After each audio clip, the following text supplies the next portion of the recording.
papal press conference. What the Holy Father told journalists on his way back from Greece.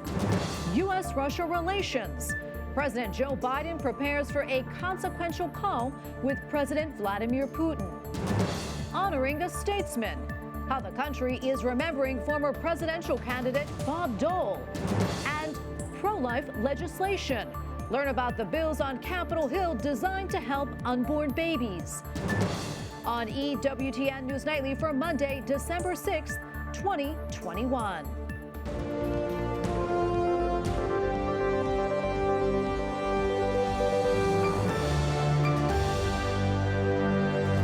Thank you so much for being with us tonight on this Feast of St. Nicholas. I'm Tracy Sable. Pope Francis is back in Rome following his trip to Cyprus and Greece. The action-packed 5 days included several meetings with leaders of the Orthodox faith. Earlier today, he also visited a school in Athens where he warned students about the dangers of social media. Ma quell'invito antico, conosce te stesso, vale ancora oggi. The Holy Father told the young people not to be prisoners of technology. He also met with lawmakers in Greece. Yesterday, the Pope celebrated Mass in Athens. On his return to Rome, the Holy Father made news on several fronts in his meeting with journalists. Joining us now is Andrea Gagliarducci, Vatican Analyst for EWTN News. Andrea, great to see you. I know that you were with the Holy Father for his trip, and on Friday we discussed the Holy Father's time in Cyprus. What were some of the highlights of his trip to Greece? Well, I will say there are three important moments during this trip. The first moment, I would say, is the visit to the island of Lesbos. It's the second time Pope Francis goes there. On the way to go, he said that he was going to touch some plug, and in fact he touched the plugs of humanity that is bounded over there. I've been in the camp with the Pope as well. The Pope walked by all the barracks that are there, and he wanted to say hello to every person as much as he could. And then we had the opportunity to speak, to hear the stories of some of these people, and the stories are terrible. Most of them just came from Afghanistan. Most of them are from Afghanistan. And you can see Turkey right away on the other side of the shores. It's not very far. So it's kind of an easy place to go.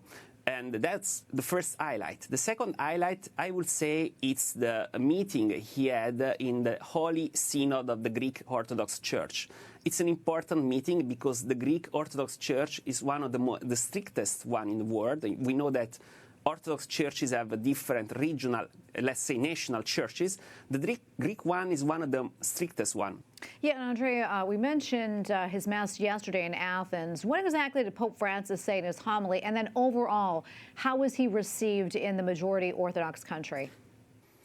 So, Pope Francis had a very super pastoral homily yesterday. It was the second Sunday of Advent, and it was an homily based mostly on one issue. That was, even when you are in an aridity, even when you cannot pray, don't worry because God is with you.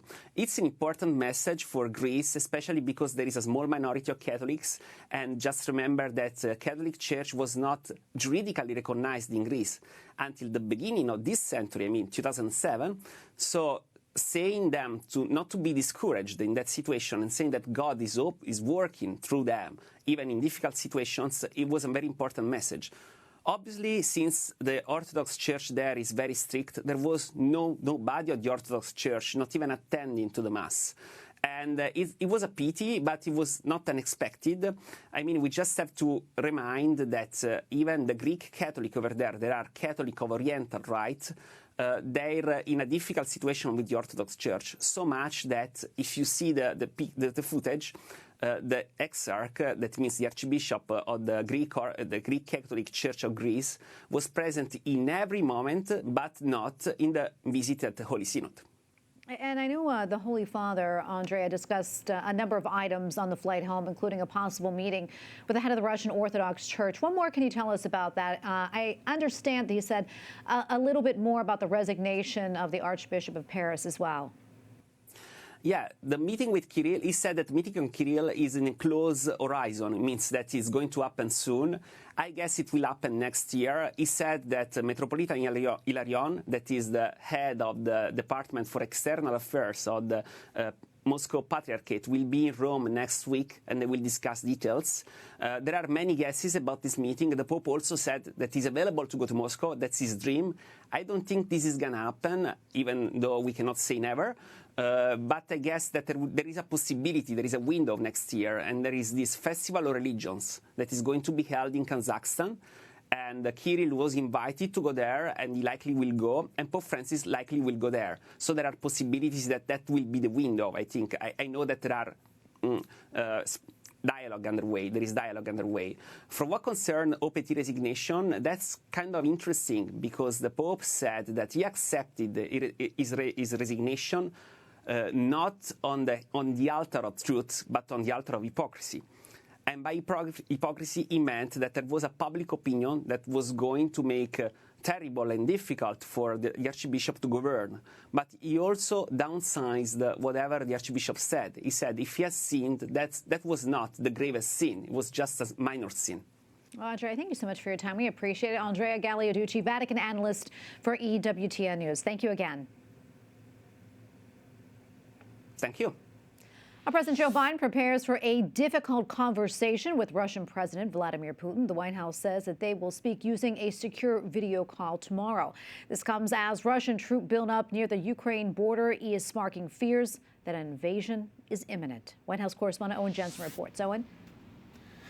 Tracy, good evening to you. Tonight, U.S. officials say they just don't know if an invasion is going to happen. They don't know what Russian President Vladimir Putin will ultimately decide to do. For now, the U.S. says it's coordinating closely with its transatlantic partners.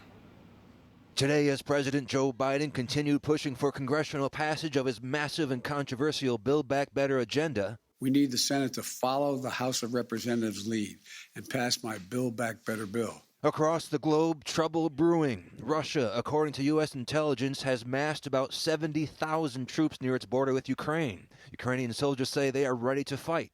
And in the White House press briefing today, conveying diplomatically that this is the moment for Russia to pull back their military buildup at the border, that diplomacy is the right path forward here. Meanwhile, the 2022 Beijing Olympics starting February 4th, the White House announced a diplomatic boycott of the global event, protesting China's human rights abuses. Just recently, President Biden and Chinese President Xi Jinping met in a virtual summit. This is just sending a message that, given these human rights abuses, we cannot proceed with business as usual. Meanwhile, last night at the Kennedy Center honorees reception, Pope Francis and I met for about 90 minutes. President Biden recalled his recent visit with Pope Francis. That trip was very closely watched because the president, who is Catholic, adamantly defies church teaching on protecting unborn human life. No, in October, I had the honor of meeting Pope Francis in the Vatican and marking the progress when the only openly Catholic president was able to openly befriend the second Catholic, but the only one able to befriend the Pope without it causing a great international stir. When President Kennedy was elected, he could not. The president also told the audience last night that his meeting with Pope Francis in October was one of the most meaningful meetings of his career. He went on to describe the beauty of Sistine Chapel and Michelangelo's masterpiece. At the White House, Owen Jensen, EWTN News Nightly. And also at the White House, the Biden administration is set to reinstate the Remain in Mexico policy installed by former President Donald Trump. President Biden scrapped the policy soon after taking office. A court order forced him to bring it back. And joining me now is Alfonso Aguilar, president of the Latino Partnership for Conservative Principles. Alfonso, welcome back. Great to see you. As we just mentioned, Remain in Mexico policy was reinstated today. For those who may not know that much about or understand it, Alfonso, can you break that down, what exactly it means? Well, it's very simple. It basically says that whoever arrives at our southern border and asks for asylum has to wait in Mexico while the case is being adjudicated in the U.S. So they can't be processed at the border and then let in the United States. They have to wait in Mexico. So the administration begins reestablishing the policy today. It begins in San Diego. Then in the next few days, they will move to Texas. and will reestablish the policy in 3 different cities, El Paso, Laredo, and Brownsville. And they're saying that they will provide more access to legal services for people who enroll in the program, and that they will try to adjudicate the case within 6 months. It's ironic, though, because remember that when at the beginning of the administration, President Biden revoked this policy, saying that it was inherently flawed. So now they're forced to implement this policy because of a court order. Alfonso, I want to ask you about that. You know, your take on this about face. What do you think about this? Well, you know, again, they're forced by the court. They certainly don't like the policy. But the reality is that at the end, unfortunately, it's going to be ineffective because this policy was put in place in tandem with other border security policies by the Trump administration. Trump expanded the construction of the wall system. He entered into safe country agreements with the Northern Triangle countries in Central America. And he ensured that Mexico would send additional National Guard troops to patrol the Mexico-U.S. border. So there were a number of measures that were put together along with remaining Mexico that ensured that there was a good way to dissuade people from making the trip north to our southern border. So I don't think that this policy in itself is going to be strong enough to dissuade people from making the journey north. I should also point out that one thing that they've also added to the policy as they reestablish the policy is that as people meet with border officials, they're going to be asked, the migrants are going to be asked unprompted whether they fear remaining in Mexico. So remember that somebody who asks for asylum has to show that that person has a credible fear that if they return to their home country, they're going to be persecuted. But now they're going to be asked a second question, and that is, do you also fear remaining in Mexico? So if they say yes, then many of those may be processed right there and let in the United States. So I think that measure is going to be used as a subterfuge to try to enter the U.S. So I think, you know, because it's a court order, they're going to have to resume the policy. But I think in the way it's going to be implemented, it's just not going to be effective. Well, Alfonso, I'm so sorry. We have to leave it right there. So much more we can talk about, though. Thank you so much for your time and your analysis today. Thank you. A former Kansas Senator, Bob Dole, passed away yesterday at the age of 98. He is being honored for his influential life and service to America.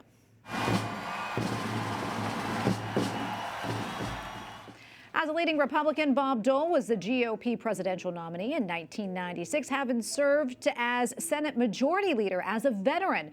Dole was wounded while serving in the U.S. Army during World War II, receiving 2 Purple Hearts. He was a leading supporter of the World War II Memorial in Washington, D.C., and a champion for the Americans with Disabilities Act. He will lie in state at the U.S. Capitol on Thursday. Coming up, pro-life profile. One woman shares her difficult journey and why she fights for the unborn. And promising news. Get an update on the missionaries taken captive in Haiti.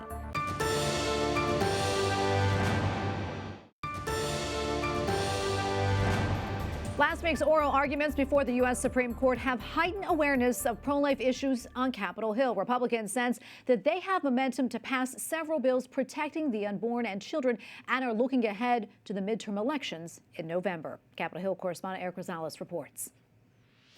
None of the 12 spending bills yet to be approved by Congress, including the Build Back Better Act, have any pro-life protection, so Republicans are creating a few bills of their own.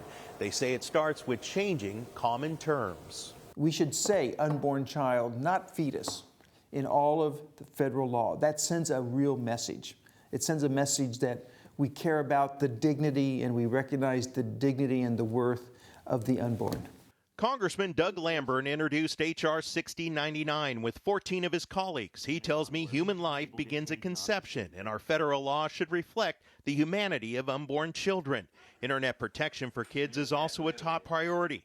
Representative Ann Wagner is leading a bipartisan coalition of over 100 lawmakers, asking the U.S. Justice Department to take action. OnlyFans as a list website is allowing them to be sold in some way, shape, or form is outrageous. These are crimes. It is a crime to be posting and selling child sexual abuse materials. Representative Andy Harris, a doctor, tells me his bill would restore conscious rights for healthcare workers. This administration doesn't, so we need a legislative fix. We need to give individuals private right of action. We need individuals to be able to take action when their conscience rights have been violated. The U.S. Conference of Catholic Bishops agrees, quote, "We call on Congress to stand up for the basic dignity of our nation's healthcare workers and pass the Conscious Protection Act so that doctors and nurses can defend their own rights in court." Republicans tell me they're laying the groundwork. In a year from now, and I have high hopes that the Republicans and the conservatives will be back in the majority, we can introduce these socially conservative pieces of legislation and get a hearing, get a vote, hopefully get them passed over to the Senate. All House Republicans have signed a petition protecting the life of a baby who survives an abortion. They tell me they only need a few Democrats to come on board to bring it to a vote. At the Capitol, Eric Rosales, EWTN News Nightly. And speaking of the future of Roe versus Wade, following last week's oral arguments at the Supreme Court, Correspondent Mark Irons brings us the story of one woman who will not stop fighting for life until it is fully protected. A decision by the nation's highest court could lead to the end of Roe versus Wade. Pro-lifers rallied outside the Supreme Court last week to make their voices heard. Sarah St. Onge tells me why she came down from New York. Because it's still legal to kill babies in the United States, and I will not stop until this is done. She's also driven by her own personal story. In 1994, Sarah was a single 19-year-old mother, and then she found out she was pregnant again. Sarah thought she needed to focus her attention on providing a good life for her one son, and another baby might take away from that. She had an abortion. I believed the lie. Well, this was going to be simple, it was going to be easy, and I was going to do this and move on, and my life was going to be better because of it. Sarah quickly regretted her decision. I lost all of my self-confidence in terms of parenting. It just was gone. Sarah would slowly evolve from being a woman who had an abortion to becoming a fighter for life. I need to overturn Roe v. Wade. She got married, her family grew, and one experience helped activate her advocacy for the unborn. In 2010, Sarah was pregnant with a daughter. Doctors discovered her baby had a lethal birth defect, and she was told by healthcare providers that I should terminate the pregnancy. You understand this baby's going to die. You understand that, right? But for Sarah, taking the life of her daughter was out of the question. She was a human being, and she was alive at that time, and I don't kill people because they are disabled or their life is going to be short. You know, it's just morally reprehensible to even think of doing so. Beatrix Elizabeth was born and lived for an hour and 47 minutes. We got to hold her and love her. And since then, the work of Sarah St. Onge continues. She writes and speaks about her experiences and shares compassion with women who have had abortions. But the healing only comes when you acknowledge that there's something that happened that was wrong, and there's a person that's missing. In Washington, Mark Irons, EWTN News Nightly. Wisconsin's governor has vetoed 5 pro-life bills authored by state Republicans. Governor Tony Evers promises to veto any pro-life legislation as he prepares for his re-election next year. In Haiti today, a violent gang has released 3 more hostages. Of the 17 whom they had abducted in October, 12 still remain in captivity. Ohio-based Christian Aid Ministries says the newly freed individuals, quote, seem to be in good spirits without providing any further details. Hong Kong's new Catholic bishop hopes to bring healing to a city under the shadow of Beijing's Communist Party. Bishop Stephen Chow spoke during his Episcopal ordination Saturday. In his flock are 2 Catholics who represent represent the city's divide. The city's chief executive, Carrie Lam, is enforcing China's security laws. Former media owner Jimmy Lai is in prison for supporting protests against Lam. Up next, the intercession of saints. Learn about the significance of the upcoming feast days.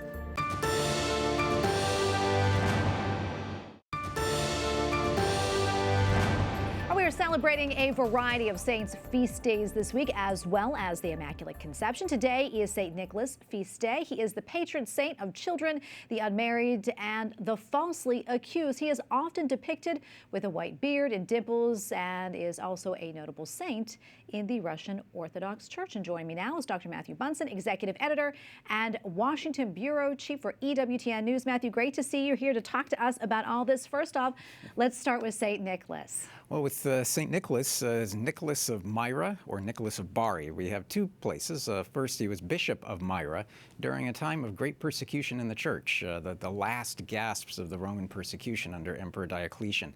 He suffered imprisonment. He suffered for the faith, and then was released and actually took part, it is believed, in the Council of Nicaea in 325, which is one of the most famous incidents of the legends that surround, the many legends that surround him, that he became so irritated with the heretic Arius, who is advocating this idea of questioning the divinity of Christ, that he actually walked up during the proceedings and slapped him as a rejection or rebuke of the heresy.